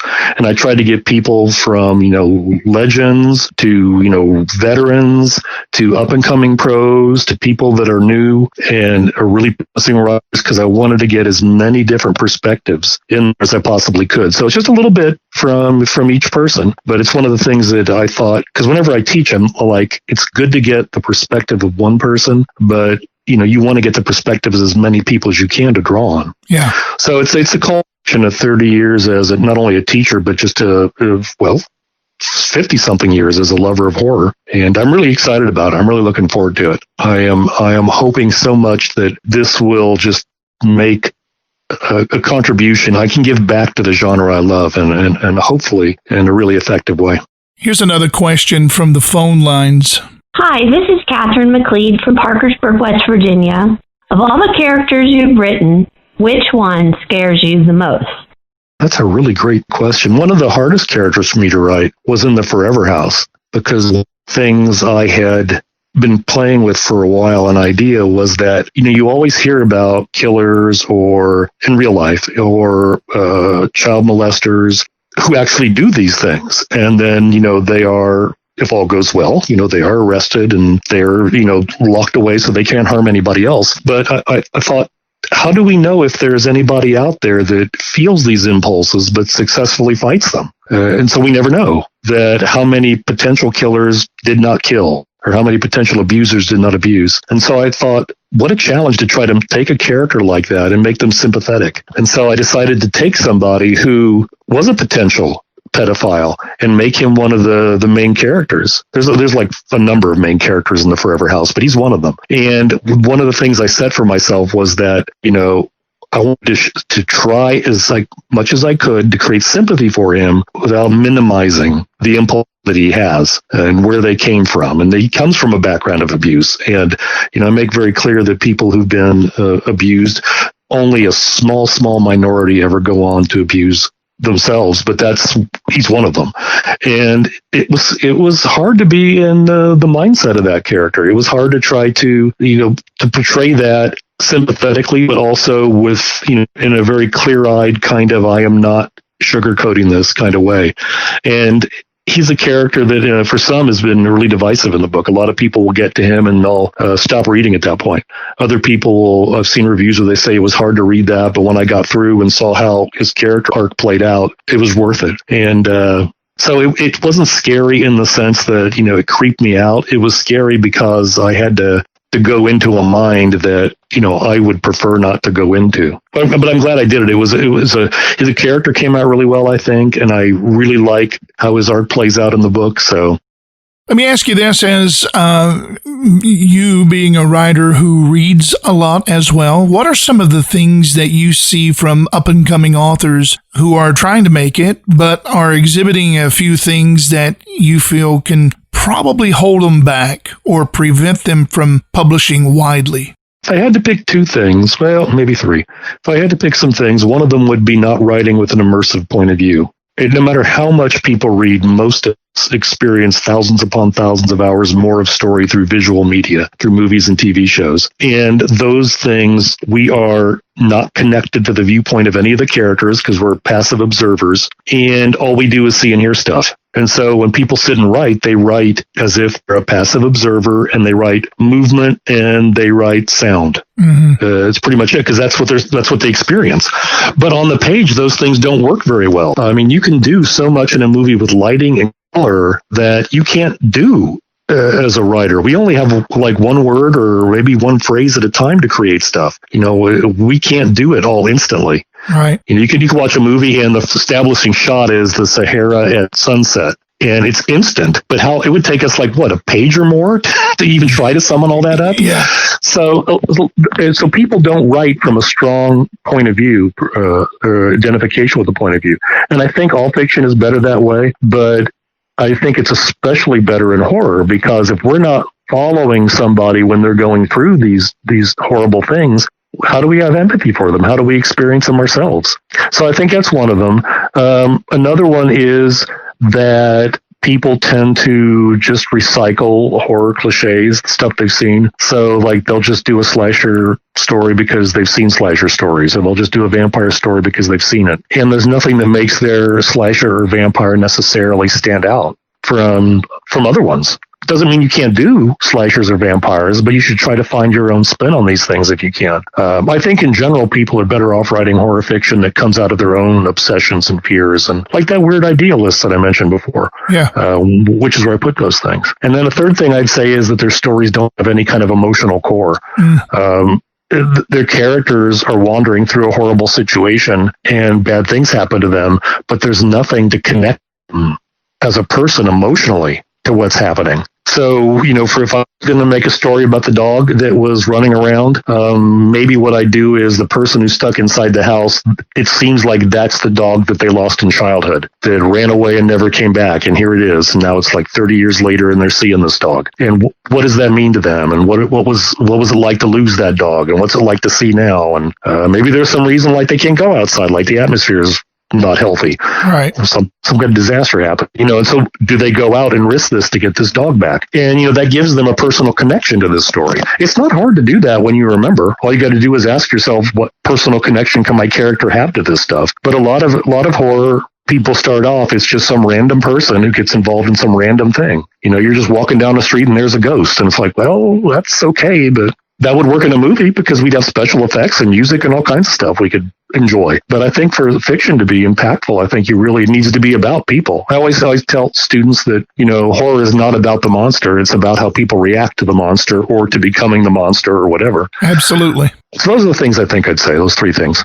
How hard has it been to keep a healthy balance between family, the day job, the writing career, and the work? And what advice can you offer in that regard? One of the things, I just did this. I didn't really plan it out. I did decide, I got my bachelor's degree was in high school education. And when I student taught, I was like, there's no way in hell I am doing this for a living.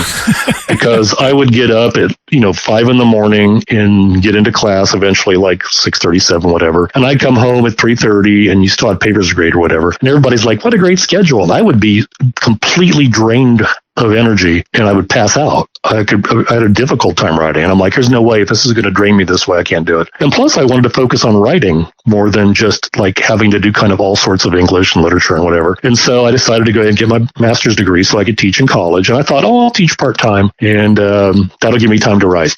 And then eventually I found I loved it so much, and just for economic necessity, I got a full-time job. But one of the things that happened, and I've seen this advice recently from, I can't remember which writer it was, but this is the advice he gives. I think he's a literary writer and gave this advice. And he said that I always tell my students to try to find a job that gives you time to write somehow. So it could be a job like you're working at Starbucks, but because it doesn't take your creative energy, you have creative time. Later on, when you do have time, you'll be creative, whatever it means for you. And what's nice about teaching in college, even full time, is my schedule is it's not 9 to 5 doing the same thing for hours and hours. There are gaps in it. There's variety in it. There's time for me to, I can work on stuff when I'm just wandering through my day. Like my brain will just kind of turn toward story ideas and things. I can do that when I'm walking between classes. Because I'm always dealing with writing, I'm always thinking about writing. Sure. And so that helps. So, I think that balancing everything out, if you can find some kind of way to survive that gives you time to write, that's important. I also think it's important to know yourself, like what your biorhythms are. Are you better, in the morning? Are you better in the evening? Are you better in the afternoon? Try all kinds of different ways of being productive and see what happens to you. I learned a long time ago that I'm good for 2 writing sessions every 12 hours. I found that out when I had a short, actually it's probably the Xander Cage book you were talking about. I had a short line on that. So now I know that I can, if I need to, I can do that. I also think it would help if people don't push themselves to think that there's some kind of like one-size-fits-all idea of productivity. There are a lot of people, I'll see them on social media all the time where they'll say, I only wrote 3 pages today and I had to do this, that, and the other thing with my family. And I'm like, so you wrote 3 pages. That's awesome. Yeah. Or if you didn't write, that day because you were living your life. That's the stuff that you write about. You gotta, if you want to write, you have to find some kind of balance in order to get words produced. But you don't have to have a book a year. You don't have to have a book every year. Look at Donna Tartt. It takes her 10 years to write a book. Her books are brilliant. So I think too, finding what productivity means for you.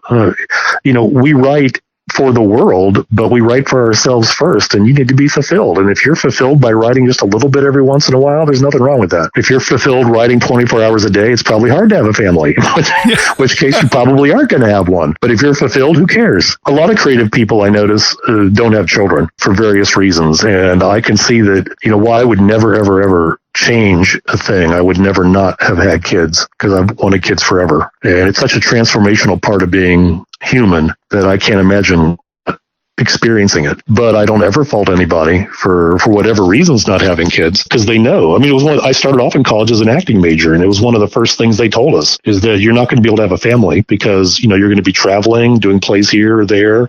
It's one of the things that you'll need to accept if you really want to do this. It's one of the reasons why I changed my major. Because I was like, I don't love acting enough to get that part. So whatever it is that you need, and it can change throughout the course of your life too, but to not beat yourself up because you think you have to fit into some kind of paradigm. I mean, everybody makes up a writing career themselves. We create it, and we create it sometimes daily. And what we do one day may be very different from another day. Just, be a little kinder to yourself. Yeah. So what are you working on right now? What are you currently working on? What projects are in the pipeline that we can look forward to in the future, at least those that you can talk about? Right. I'm going to have a novella coming out from Apex Publishing in August called Some Kind of Monster. It's about a woman she's trying to find proof of the supernatural, and she's investigating urban legends to see if is there any reality to them. And that was a lot of fun to write. I'm looking forward to that one coming out. And then September, like we said, my Writing in the Dark, my How to Write Horror book's coming out.